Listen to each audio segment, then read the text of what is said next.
President for the address which she has been pleased to deliver to both houses of the Parliament assembled together on January 28, 2026. Sir, I realize that when I am asked by my party to move the motion of thanks to the President's address, it is a matter of immense honor and rare privilege that has been bestowed upon me. Speaker, sir, the address of the Honorable President of India to the joint session of Parliament has been a remarkable one. It is the first in the new quarter of the 21st century, setting the stage for the next 25 years of our nation journey. A crucial quarter century when an aspirational nation surges ahead towards development, a Viksit Bharat. A decisive quarter centuries when an ambitious... एक second माननीय सदस्य, सभी माननीय सदस्यों से आग्रह करता हूं कि वह अपने अपने आसन पर विराजें, बातचीत न करें।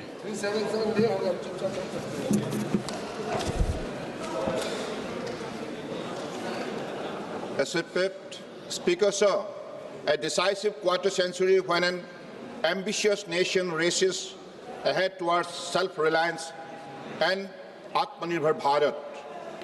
Speaker, sir, it is noteworthy to mention certain important facts regarding the recent President's speech.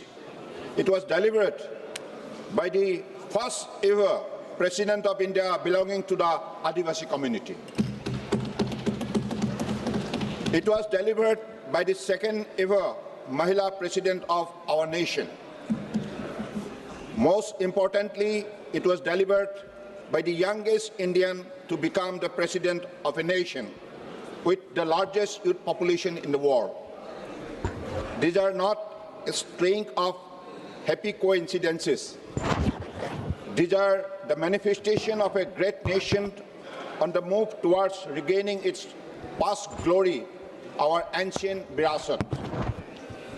These are the deliberate and decisive strategy of the largest democracy of the world on its journey towards a fair, equitable, and free society. The President's address was all-inclusive and provided an inspiring vision for the future of our nation.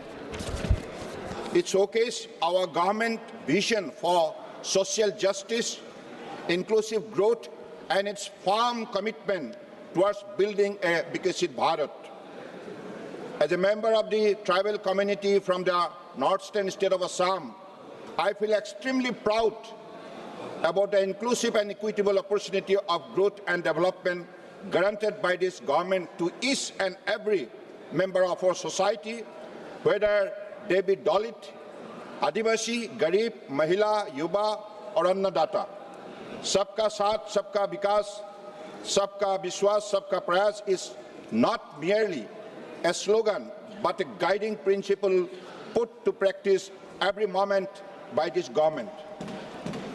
Honorable Speaker, sir, the idea of our nation as a strong, self-reliant, developed nation is taking shape and decisively. Few centuries ago, India had drifted far from its golden era. Foreign invasion, plunders, exploitative colonial policies had left the country suffering with poverty and hunger.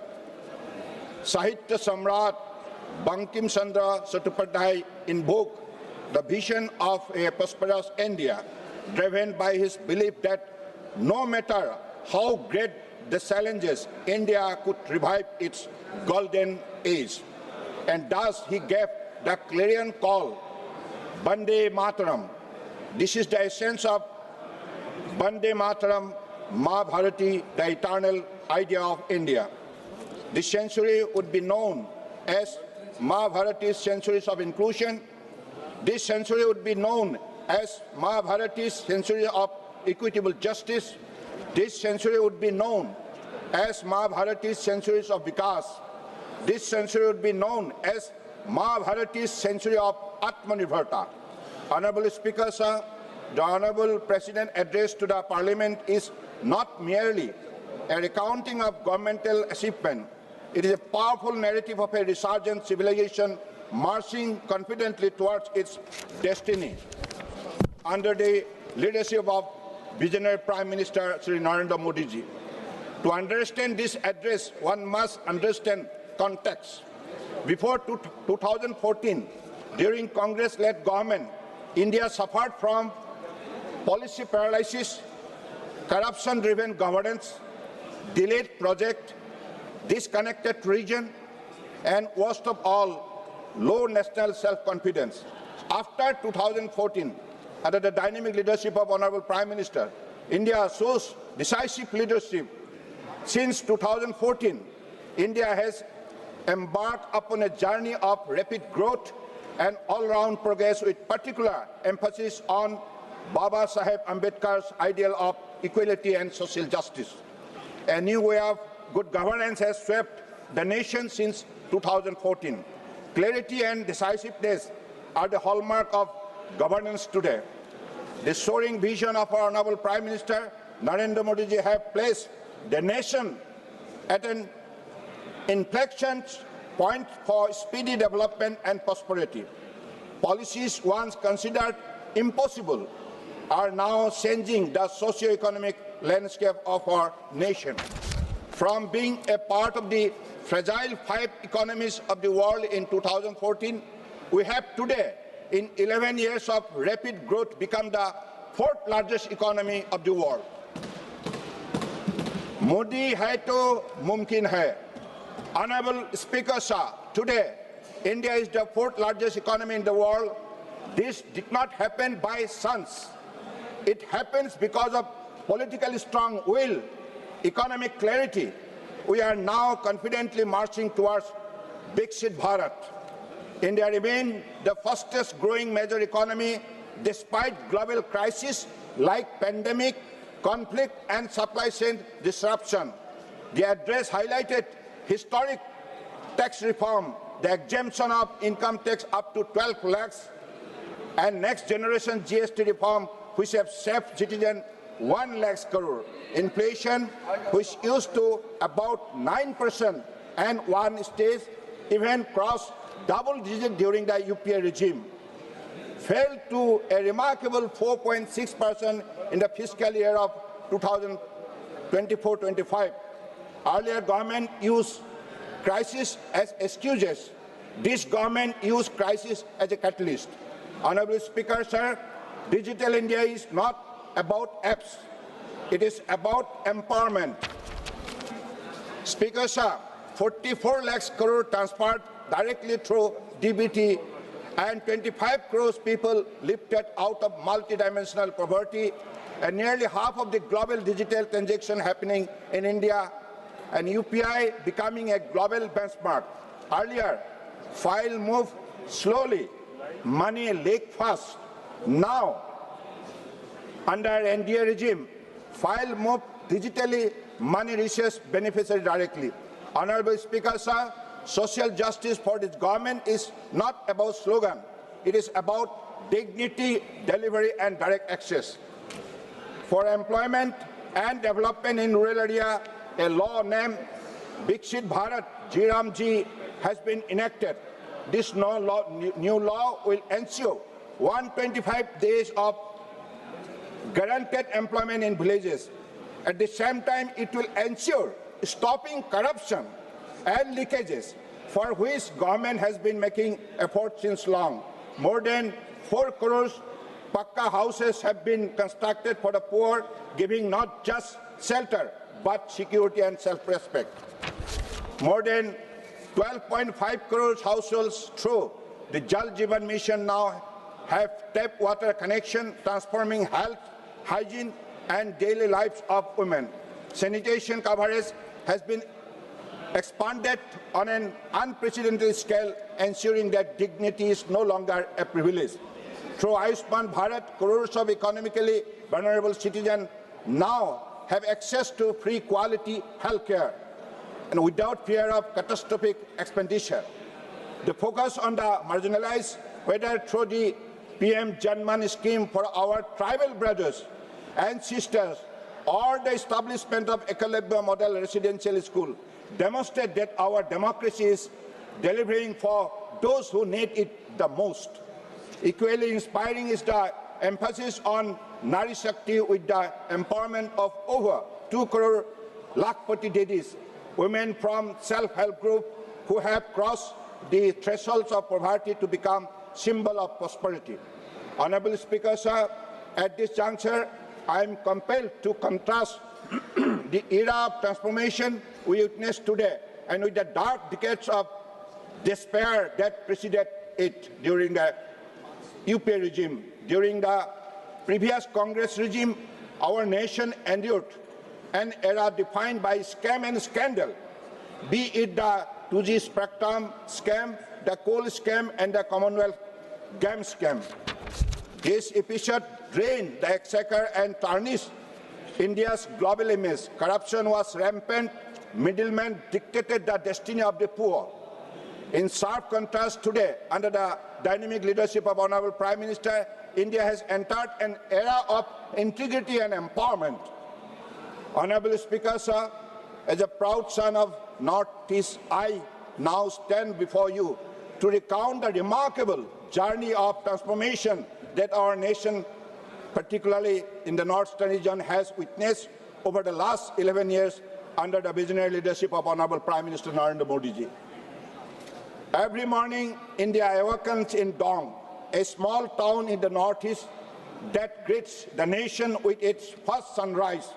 Yet, for decades, this very region remained in darkness, neglected and ignored, especially by successive Congress governments that ruled at the center for nearly 6 decades. Earlier, Congress party always used to take the Tea community in Assam for granted. They were only honored with pair of dhuti and kambal, that is blanket. But our beloved Prime Minister Modi ji has given highest respect to the emotion and sentiment of our brother and sister of tea garden. Sai बागान की हमारे मजदूर भाइयों को परम आदरणीय प्रधानमंत्री जी ने जिस हिसाब से इज्जत दी है, जिस हिसाब से उनके विकास के लिए मदद की है, ये ऐतिहासिक कदम है और इसलिए हमेशा हमारे देश इस बातों के लिए याद रखेगा, क्योंकि जो व्यक्ति गरीबों के लिए विशेष रूप से प्रतिबद्ध है, जो मेहनत करते हैं, जो गरीबों के लिए कार्यक्रम लाते हैं और गरीबों के लिए सामाजिक न्याय के लिए मजबूत कदम उठाते हैं, वही है Moesia of the poor people. This is what Honorable Prime Minister is doing in the last 11 years for the people of Northeast and people of the country. Today, who thought that one day the narrow roads within tea garden will be constructed, pregnant women will be receiving ex gracias. Today, model schools have been constructed under the Pradhan Mantri Jan Dhan Yojana. Bank account have been opened for every tea garden worker for direct benefit transfer. Earlier, continuing the colonial practice during the Congress regime, my dear workers have said that Darmaha Jhukek Jaboi. Sir, during that time this tradition ऐसा था कि तनख्वाह लेने के लिए ऐसे झुकना पड़ता था, और आज हमारे परम आदरणीय प्रधानमंत्री जी ने जन धन योजना के जरिए बैंक का अकाउंट असम के अंदर 8 लाख हमारे चाय बागान के मजदूर भाइयों के लिए वो व्यवस्था की गई है, जिसके वजह से आज उनकी तनख्वाह थ्रू डीबीटी के जरिए 100% इज्जत से मिलता है. Earlier, continuing the colonial practice during the Congress regime, they had to suffer a lot today. Today, particularly, we all know that the more than 12 crore tribals living in the country, and Honorable Prime Minister, for the first time in the history of 70 years of Indian independence, in memory of the great Bhagavan Birsa Munda. The Janajati Gaurav Divas has been celebrated across the country. So this is a great honor to the tribal people in the country. And that is how Honorable Prime Minister is always working hard day and night for the upliftment of the status of the backward people in the country. And I believe that is why he has been successful lifting the more than 25 crores poor people from the poverty line. So this is the historic milestone, and he has created because of his good governance, because of his honesty, because of his commitment, because of his Rashtra Bhakti.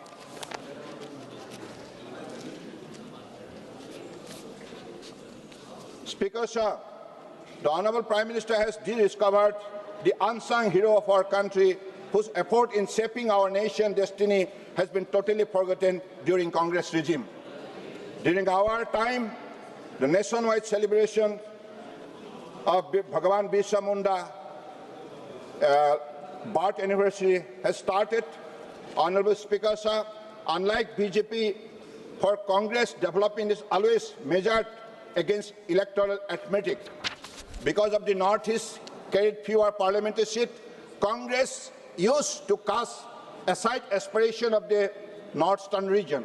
As a result, since independence, the people of the Northeast were compelled to fight for their identity, for their existence, and for their survival, a struggle born of indifference and apathy of successive Congress government who ruled the country for over 6 decades. Honorable Sir, we all know that during the partition era, several top Congress leaders, most notably Jawaharlal Nehru, initially accepted the cabinet mission plan of 1946, which proposed grouping this region with East Bengal, later East Pakistan, disregarding the strong opposition of the people here who feared losing their distinct identity. It was Mahatma Gandhi who stood firm, urging Gopinath Bordole to launch a satyagraha to safeguard Assam interests. That episode left a deep wound in the heart of our people, a wound that successive Congress government did little to heal. This neglect was felt most painfully during the 1962 India-China war, when our people stood exposed and abandoned. On November 28th, following the fall of Bomdila, Prime Minister Nehru addressed the nation over All India Radio, saying his heart went out to the people of Assam. This is how Congress treated the people of Assam, and this is the Congress who always looked for power, not for the people. So that has always been, this is the Congress dirty design, cruelty, and that is how Congress put the entire most potential zone of the country under darkness. But to our people, those words symbolize not empathy, but indifference, reinforcing the painful belief that the Northeast was left to fend for itself.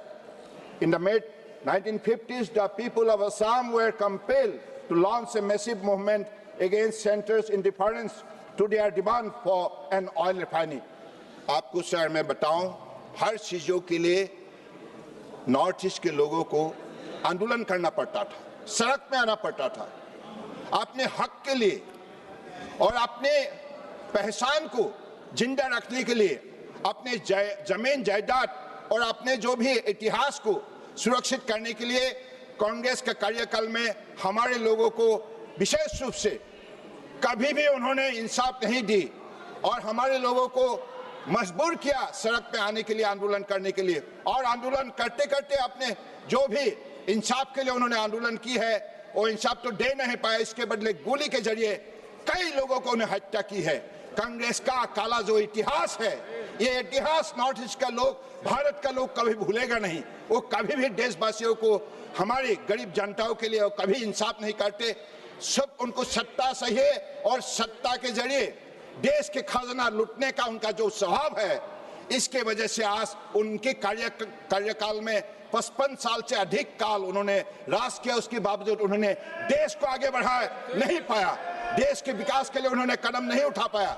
लेकिन परम आदरणीय प्रधानमंत्री जी ने देश को भक्ति भावनाओं से सेवा की है। परमादरणीय प्रधानमंत्री जी ने 2014 में जब प्रधानमंत्री बने, उन्होंने स्पष्ट रूप से कहा, देशवासियों को कहा कि मैं सिर्फ प्रधानमंत्री के हिसाब से नहीं, प्रधान सेवक के रूप में मैं देशवासियों को मैं सेवा करूंगा। और आज ये साबित हुई, पिछले 11 साल उन्होंने निरंतर मेहनत की, कठोर परिश्रम की, ईमानदारी से सही नीति अपनाया, सही परियोजना उन्होंने हाथ में लिया और सही सेवा करने के लिए सुशासन व्यवस्था उन्होंने लागू किया, और जिसकी वजह से आज सबको इंसाफ मिले, सबको सामाजिक न्याय मिले, सबको आज अर्थव्यवस्था मजबूत करने के लिए सुनहरा मौका मिले। यही है मोदी जी का दिल, देश के लिए भक्ति भावनाओं से जो देश सेवा करते हैं उसी को कहता है देशभक्त। और आज मोदी जी ने ये साबित किया, नई पीढ़ियों को भी आज देश सेवा करने के लिए उन्होंने रास्ता दिखाया, और मोदी जी की जो भी कुशल नेतृत्व ने आज देशवासियों को विशेष रूप से आत्मविश्वास जगाया, और ये देश मोदी जी के नेतृत्व में निश्चित रूप से विकसित भारत बनने जा रहा है। ये निश्चित है। हर कार्यक्रम आज जिस हिसाब से सफल हो रहा है आप लोगों ने खुद देखी है, और आज कांग्रेस का हमारे जो भी माननीय सांसदगण बैठा है उनको भी महसूस होना चाहिए।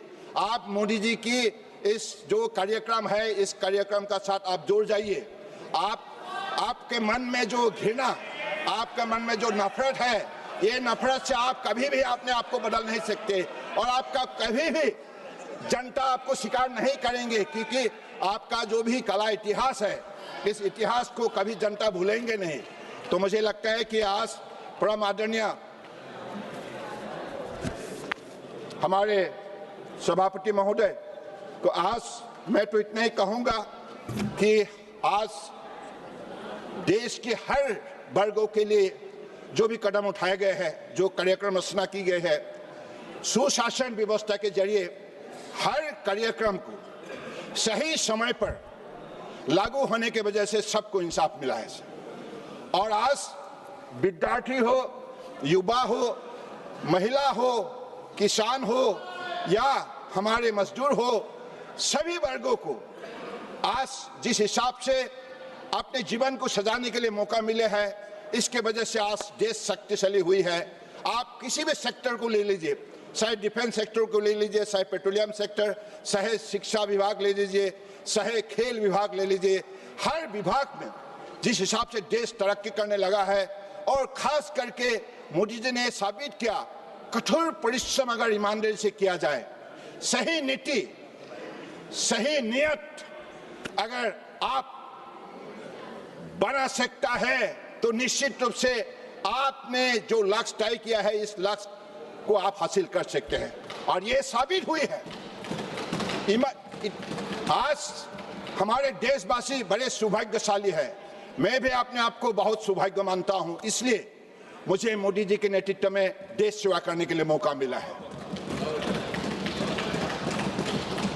पहले पॉलिटिक्स के सिलसिले में लोगों का जो गलत फहमी थी, खास करके पॉलिटिक्स में जो भी आता है वो वादा करते हैं, वादा नहीं निभाती है।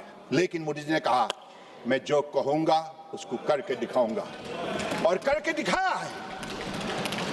आप लोगों को सीखना चाहिए, सिर्फ नफरत भावना फैलाने से नहीं होगा। अगर आप भारत को भक्ति करते हैं तो आप जुड़ जाइए हमारे विकास यात्रा में, जुड़ जाइए। इसलिए परम आदरणीय सभापति महोदय, हमारे आज खास करके मैं पोर्ट शिपिंग वाटरवेज मंत्रालय की मंत्री होने के नाते एक बात तो मुझे कहना ही होगा कि उसी मंत्रालय को 2014 तक कांग्रेस सरकार ने कभी भी उसको मान्यता नहीं दी। इसकी वजह से पोर्ट शिपिंग वाटर में बचे हुए शक्ति, संपदा और संभावना को वो पढ़ नहीं पाया, और अगर इसको पढ़ लिया होता, अनुसंधान और सही उसको अगर उन्होंने अध्ययन किया होता, तो मुझे लगता है कि वो भी आज जैसे परम आदरणीय प्रधानमंत्री जी के नेतृत्व में अलग अलग हम लोगों ने कार्यक्रम रचना की है, वो भी कार्यक्रम ले पाते और देश का विकास होते। लेकिन उन्होंने इस विभाग को कोष मान्यता नहीं दिया, और पिछले 11 साल के अंदर जो भी व्यवस्था खड़ा की गई है, सागरमाला प्रोग्राम हो, मैरीटाइम इंडिया विजन 2030 हो, मैरीटाइम अमृतकाल विजन 2047 हो, इस विजन के जरिए उस विजन को हम कैसे जमीनी हकीकत से जोड़े और विकास यात्रा में इस विजन के जरिए कैसे देश को हम विशेष रूप से सहयोग करें, मुझे लगता है इसके लिए आस आपने खुद देखी है कि मैरीटाइम नेशन होने के नाते आदरणीय प्रधानमंत्री ने ये लक्ष्य तय की है, अगले 2047 तक भारत विश्व का टॉप 5 शिप बिल्डिंग नेशन बनेगा। और इसके लिए मैरीटाइम वीक जो भी आयोजन की थी और इसके जरिए लक्ष्य तय की गई है, अगले 25 साल के अंदर हमारे